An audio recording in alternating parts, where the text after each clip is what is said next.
Hi mga Mars, skincare with me using this my favorite skincare. So ayan, this product from Pure Skin Essence. Alam niyo naman na lagi ko talagang ginagamit to kasi talaga namang napakaganda nitong products na to and quality talaga. So first, ginamit ko yung Tisay Papaya Gluta Double Action Instant Whitening Soap. Nagustuhan kong soap na to kasi napaka-mild lang niya at hindi siya mahapdi.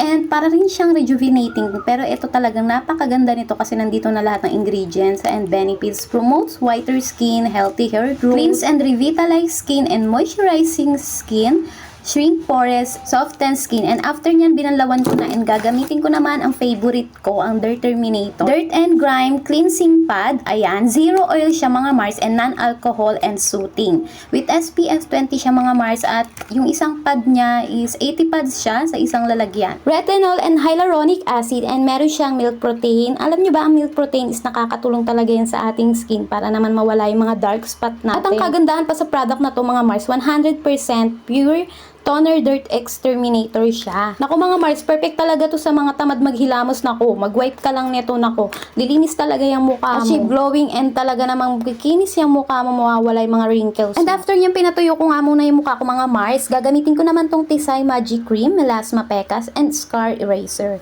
Alam niyo ba, napakaganda ng benefits niya sa atin kasi nakaka-soft siya ng skin and nakaka-clean. Ayan, with cellular repair siya mga Mars and moisturizing properties. Kaya ayan mga Mars, pwede rin siyang gamitin ng mga kids. Nakakatanggal to ng melasma mga Mars and dark spot, keloid marks. Ayan, ito yung ginagamit ko sa aking stretch mark.